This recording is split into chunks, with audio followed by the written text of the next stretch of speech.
Estamos ya de vuelta de la pausa para continuar con esta conversación hoy con Sandra Quintupurray del Instituto Adolfo Matei, donde conversamos, ¿verdad?, de cómo hoy se ha hecho más necesaria la capacitación, los estudios para desarrollar también la labor agrícola en los campos, que antes generalmente uno aprendía de lo que hacía el papá, el abuelo, los tíos, y se repetía la historia nomás, pero hoy en día ya se hace muy necesario aprendizaje, conocimiento para ir haciendo también más eficiente la labor en los campos.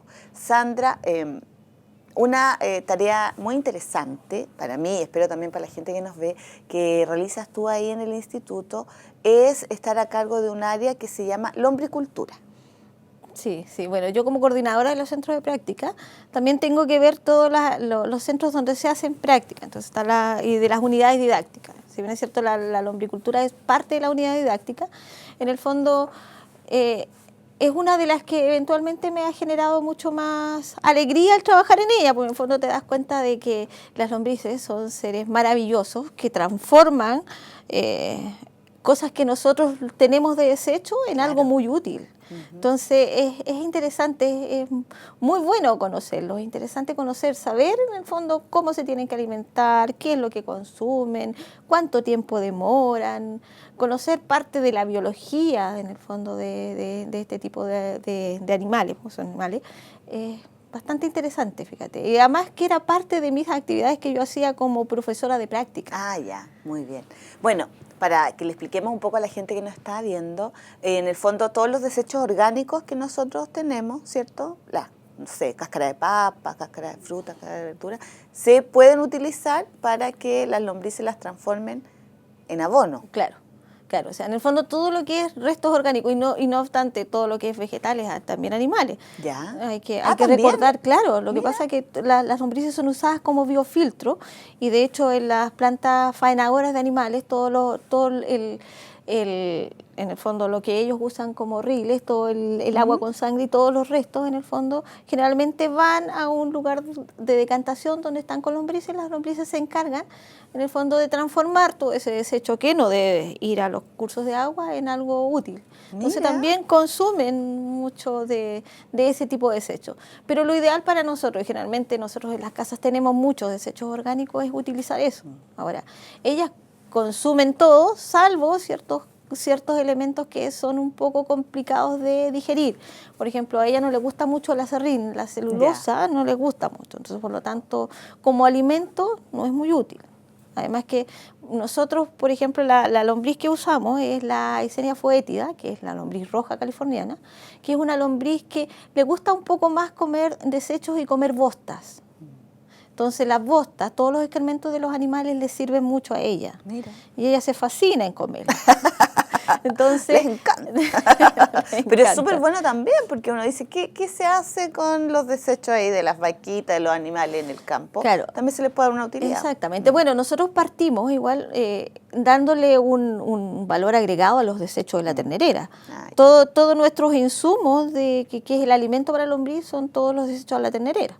Pero esos desechos en el fondo tienes que partir tú primero pasándolos por un proceso de compostaje. Claro.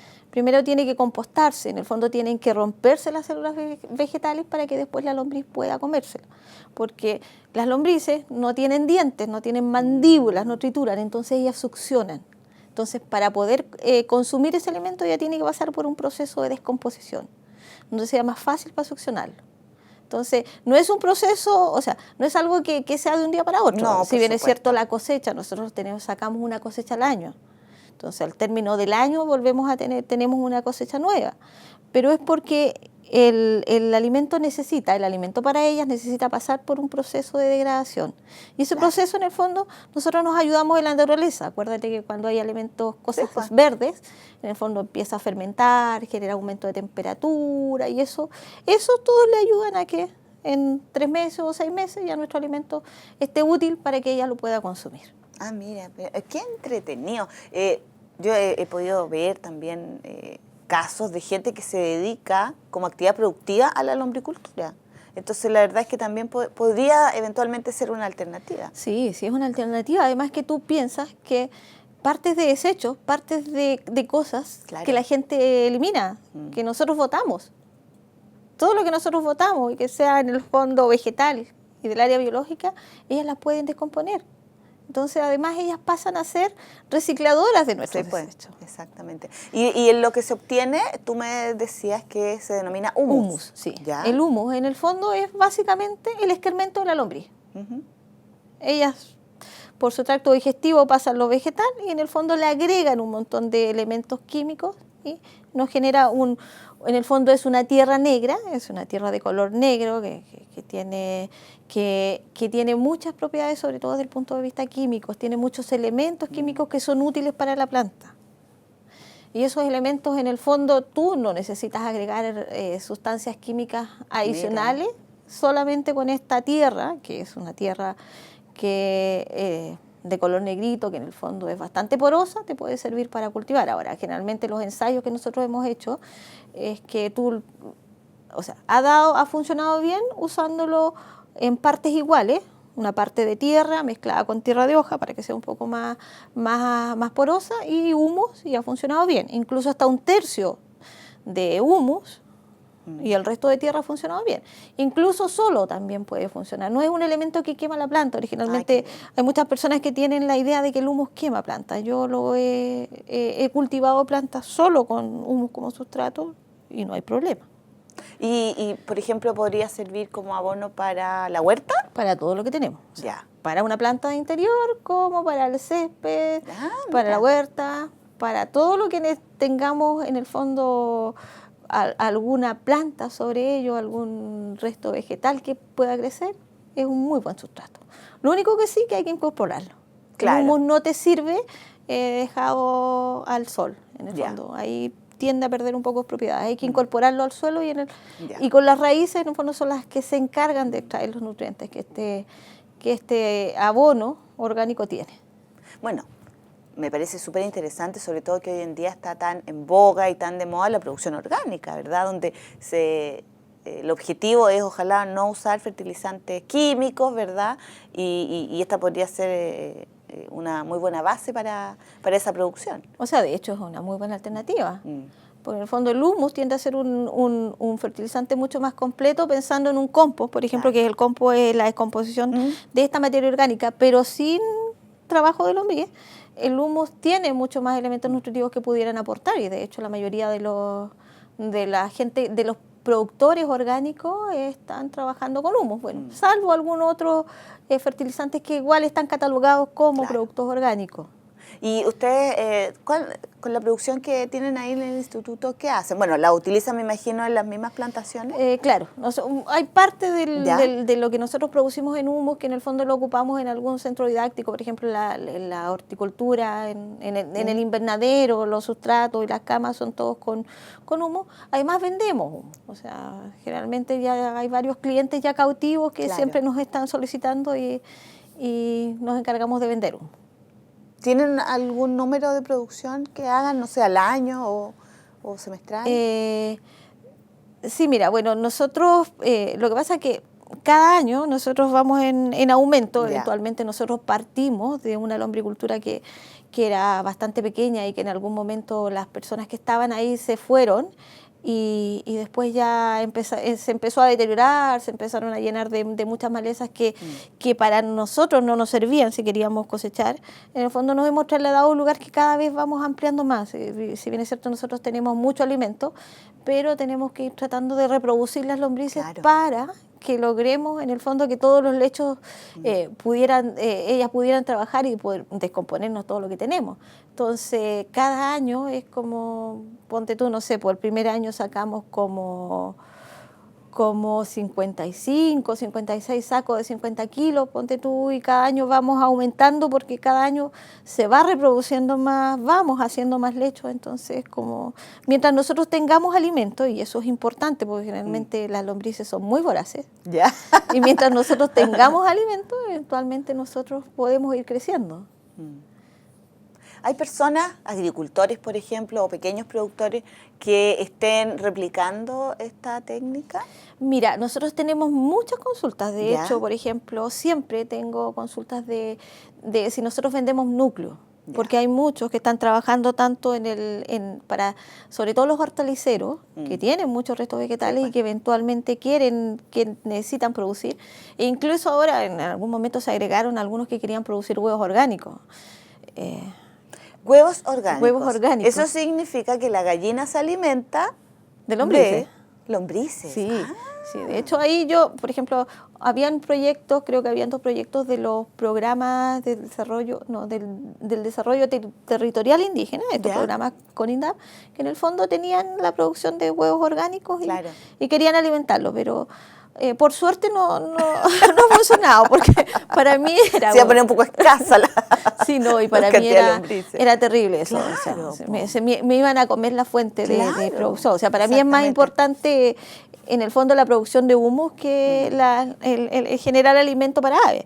Claro. No obstante, las lombrices también son usadas como alimento en humano, por la cantidad de proteínas que tienen. Eso también había escuchado yo, que tienen muchas proteínas. Tienen muchas proteínas, y sobre todo las galletas, generalmente para la gente quemada, por la regeneración de tejidos que tienen, es muy útil. Es muy útil. Si bien es cierto, nosotros no la hemos pensado en producir lombrices para consumo humano ni para concentrado, porque es un concentrado proteico. Para mí me es más útil descomponiendo los restos orgánicos, me es más útil utilizándola para que todos los desechos nuestros los puedan transformar en algo útil. Exactamente. Pero sí, nosotros tenemos bastante consulta, porque siempre necesitamos comprar núcleo, pero como nosotros estamos en expansión... Poco difícil. Poco difícil venderlo. Muy difícil. Sí, muy interesante, y fíjate que en el fondo es algo que no se conoce mucho y que está totalmente de la mano con esto de volver a utilizar los desechos, que me parece súper interesante. ¿El instituto tiene actualmente cuántos alumnos? El instituto actualmente están alrededor de 300 alumnos. Ya. ¿Y ellos salen como peritos técnicos? No, actualmente hay 2 carreras, que es la ingeniería de ejecución en agronomía, que es una carrera que dura 4 años, y el técnico experto agrario, que es una carrera que en rigor son 2 años, pero con el proceso de titulación son 2 años y medio. Claro, exactamente. Y me imagino que, como tú decías, son la mayoría de acá de la zona, y algunos vienen porque tienen vinculación con el campo y otros porque quieren sumarse a esta actividad productiva. Sí, en el fondo es, claro, algunos porque, vienen muchos igual de los liceos técnicos, porque ya en el fondo ya tienen el bichito del área agrícola. Hay varios liceos técnicos que son acá de la zona y que tienen convenio con nosotros, y ahí vienen varios. Y los otros que en algún momento les picó el bichito y que eso es lo que ellos quieren estudiar.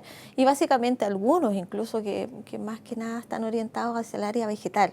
Nosotros en nuestra formación y en nuestra malla tenemos asignatura tanto del área vegetal, del área animal y del área de gestión. Pero hay muchos que van porque en el fondo van con la idea de trabajar en hortalizas, de trabajar en frutales, y no les gusta mucho el área ganadera, pero no obstante, como nuestra malla busca formarlos en todos los ámbitos, en el fondo igual lo aprenden. Claro, pero se pueden, digamos, ir especializando. Después al final se pueden, claro. En si bien es cierto, nosotros no lo tenemos, antiguamente nosotros sacábamos menciones, actualmente nuestra carrera en el fondo lo forma una formación más general, porque muchas veces el alumno elegía un área específica y después se daba cuenta que a lo mejor no tenía trabajo en esa área. Exactamente, entonces tenía que ir a la otra y tenía que buscar trabajo, a lo mejor alguien del área de los frutales después terminaba trabajando con animales. Entonces, en ese sentido yo creo que nosotros lo hemos dado un poco más amplio, que el alumno o el estudiante una vez que termine, él decida qué es lo que quiere. Y no obstante, después tiene curso de capacitación. Si nosotros además de un instituto tenemos una OTEC, y la OTEC también en el fondo es encargada de hacer diplomados, de hacer capacitación, en el fondo de hacer continuidad en el área que ellos estimen conveniente. Exactamente.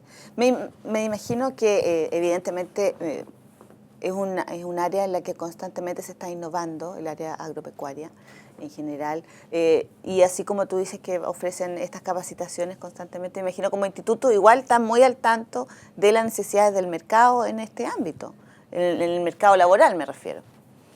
Claro, ¿qué te refieres tú a los perfiles de Sí. egreso de los alumnos? Sí. O sea, si bien es cierto, se van estudiando. Nosotros hicimos un cambio de malla el año 2014, se hizo un cambio de malla atendiendo justamente a los perfiles de egreso que se necesitaban fuera. Y la idea es siempre esa, en el fondo, ir viendo qué es lo que necesitan, en qué área necesitan especializarse.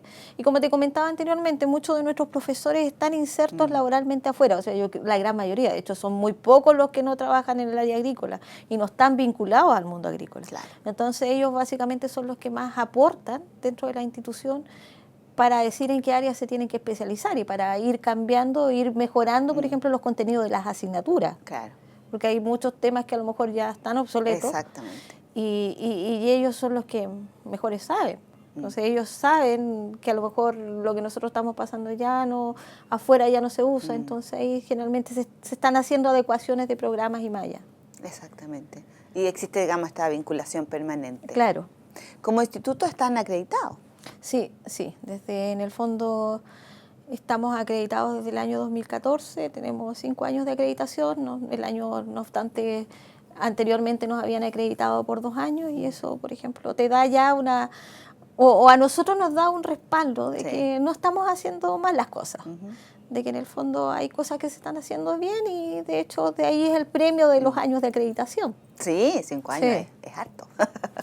Considerando que el máximo son 7. Sí, súper bien. sobre todo para nosotros, o sea, porque acá en el sur, en el momento cuando se habló de gratuidad el año pasado, si tú recuerdas, los institutos eran muy pocos los que contaban con los requisitos para la gratuidad. De hecho, nosotros estábamos muy contentos porque y fuimos muy conocidos por eso. Sí.